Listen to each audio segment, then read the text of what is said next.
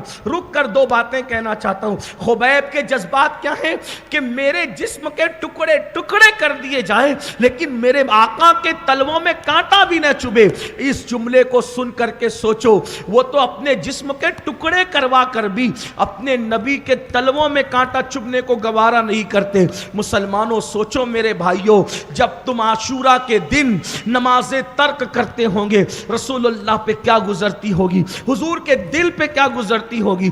داڑیاں منڈا کر کے تم جب گٹروں میں پھکواتے ہوں گے حضور کے دل پہ کیا گزرتی ہوگی؟ صحابہ تو نبی کے تلووں میں کانٹا نہیں دیکھنا چاہتے اور ہم اپنے جرائم سے رسول اللہ کے دل کو دکھاتے ہیں، حضور کے دل کو تکلیف پہنچاتے ہیں۔ اے میری قوم کے جوانوں، گنبد و مینار کے شہر میں رہنے والوں، جب تم بے گناہ کو قتل کرتے ہو اپنے شوق کے لیے، جب تم نشے میں دھت ہو کر کے کسی پہ ظلم کرتے ہو رسول اللہ کے دل پہ کیا گزرتی ہوگی؟ جب تم کسی کی بیٹی بہن کو پاپ کی نظر سے دیکھتے ہو، زنا کے اڈوں کو آباد کرتے ہو رسول اللہ کے دل پہ کیا گزرتی ہوگی؟ سن لو، اللہ کی پوری مخلوق میں محمد الرسول اللہ سے بڑھ کر ہم سے زیادہ محبت کرنے والا کوئی نہیں ہے۔ جو سب سے زیادہ اگر کسی نے ہم سے پیار کیا ہے وہ آمینہ کا لال ہے، وہ محمد الرسول اللہ کی ذات ہے۔ خدا را اللہ رب العزت بے نیاز ہے، ذرا دیکھو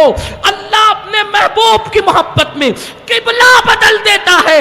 ہم امتی ہو کر اپنے نبی کی محبت میں کیا اپنی زندگی نہیں بدل سکتے، اپنی زندگی تبدیل نہیں کر سکتے؟ محبت کے کچھ اصول ہوتے ہیں، محبت کے کچھ دستور ہوتے ہیں، محبت قربانیاں مانگتی ہے، محبت قربانیاں چاہتی ہے۔ یہ کیسے ہو سکتا ہے کہ زنا کے اڈے بھی آباد کرو اور محمد الرسول اللہ کی غلامی میں بھی رہو؟ یہ کیسے ہو سکتا ہے نشہ بھی کرتے رہو اور حضور سے محبت کا دعویٰ بھی کرتے رہو؟ یہ کیسے ہو سکتا ہے سود کے دھندے بھی کرتے رہو اور محمد الرسول اللہ سے محبت کا دعویٰ بھی کرو؟ ایک جگہ پر دو چیز نہیں ہوتی، جس دل میں جرائم بسیں گے اس دل میں محمد الرسول اللہ کی محبت کیسے ہوگی، آقا کی سچی غلامی کیسے ہوگی؟ حضرت سیدنا خبیب کہتے واللہ میں اپنے جسم کے ٹکڑے ٹکڑے کروا دوں لیکن مصطفیٰ جان رحمت کے تلووں میں کانٹا چبھے مجھے گوارا نہ ہو۔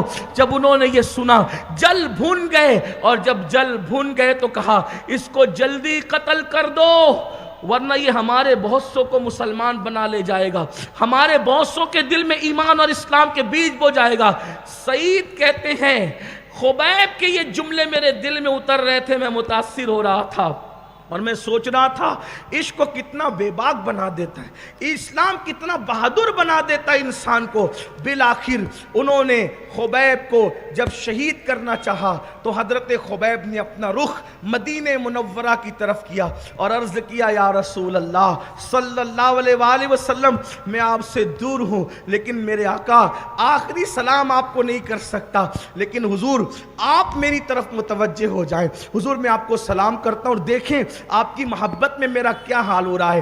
ادھر خبیب تنعیم میں مکے میں یہ کہہ رہے ہیں، ادھر مدینہ منورہ میں حضور کی آنکھوں میں آنسو بہ رہے ہیں۔ صحابہ نے پوچھا آقا رونے کی وجہ کیا ہے؟ آقا فرماتے ہیں میرا غلام میری محبت میں جام شہادت نوش کر رہا ہے اور وہ مجھ پہ سلام کر رہا ہے، اس کے سلام کو مجھ پہ پیش کیا گیا ہے۔ اس طرح سے حضرت خبیب نے جام شہادت نوش کیا۔ سعید کہتے ہیں جب میں سویا تو میں نے خواب میں دیکھا خبیب جنت کے باغوں میں ٹہل رہا ہے. میں نے کہا خبیب یہ مقام کیسے ملا؟ کہا تم نے تو سب دیکھا نا قریب کھڑے رہ کر، میں نے محبوب کی محبت میں قربانی دی، اللہ نے مجھے مقام عطا کیا. سعید کہتے ہیں انہی کی شہادت کا واقعہ میرے لیے اسلام قبول کرنے کا ذریعہ بن گیا، اور پھر حضرت سعید مدینہ منورہ جا کر مسلمان ہو گئے. یہ اصحاب رسول کی قربانیاں ہیں. انشاءاللہ تبارک و تعالی اب ان چیزوں کو ہم بہت اختصار کے ساتھ مزید کل بیان کریں گے. امید ہے کل آج کی طرح کل بھی آپ اسی طرح تشریف لائیں، سنیں، اپنی زندگی میں انقلاب پیدا کریں. کل کی محفل انشاءاللہ دیپو گلشن نگر میں ہوگی، آپ کل اس میں ضرور تشریف لائیں. اللہ پاک کی بارگاہ میں دعا ہے کہ گفتگو کے درمیان اگر کوئی غلطی لغزش ہو تو اللہ پاک معاف کرے. استغفر اللہ ربی من کل ذنب واتوب الیہ وما علینا الا البلاغ. السلام علیکم ورحمۃ اللہ وبرکاتہ. بارش کی وجہ سے یہ مائک اور یہ تاروں کے اندر کرنٹ آ سکتا ہے، اس لیے ان تاروں سے آپ دور رہیں. اسی طرح سے وائر سے ادھر بھی لوگ دور رہیں تاکہ کوئی کرنٹ وغیرہ کا معاملہ نہ ہو.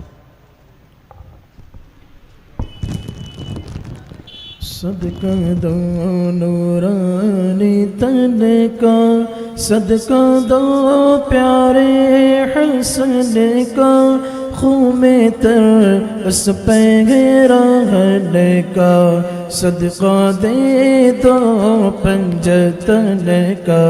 یا نبی سلام علیکہ، یا رسول سلام علیکہ، یا حبیب سلام علیکہ، صلوات اللہ علیہ. السلام علیکہ یا رسول اللہ وعلی آلکہ واصحابکہ یا حبیب اللہ. اللہم صلی علی سیدنا و مولانا محمد وعلی آل سیدنا و مولانا محمد صلاة تنجینا بها من جمیع الاحوال والآفات وتقضی لنا بها جمیع الحاجات وتطہرنا بها من جمیع السیئات وترفعنا بها عندک اعلی الدرجات وتبلغنا بها اقصى الغایات من جمیع الخیرات فی الحیاة وبعد الممات انک علی کل شیء قدیر. اللہم ربنا آتنا فی الدنیا حسنہ وفی الآخرۃ حسنۃ وقنا عذاب النار. یا اللہ یا رحمان یا رحیم ہماری اس محفل کو قبول فرما لے. یا اللہ نبی اور آل نبی کے ذکر اور اصحاب نبی کے ذکر کو قبول فرما لے. یا اللہ ہم سب کی بے حساب مغفرت فرما دے، ہمارے ماں باپ کی مغفرت فرما دے. یا اللہ اس محفل میں جتنے حاضر مولا سب کے اٹھے ہوئے ہاتھوں کی لاج رکھ لے. مولا جس کے دل میں جتنی تمنائیں مرادیں آرزویں، اللہ پاک سب کی مرادیں تمنائیں آرزویں پوری فرما دے. میرے اللہ آج کی محفل کو H D I group golden نگر کے جوانوں نے سجایا. مولا ان سب کو تیری شان کے لائق بہتر صلہ بہتر جزا عطا فرما. پوری دنیا کے مسلمانوں کی جان مال ایمان عزت آبرو کی حفاظت فرما. الہی بحق بنی فاطمہ کہ بر قول ایما کنی خاتمہ، اگر دعوتم رد کنی ور قبول، منو دست دامان آل رسول. ان اللہ و ملائکتہ یصلون علی النبی یا ایھا الذین آمنوا صلوا علیہ وسلموا تسلیما.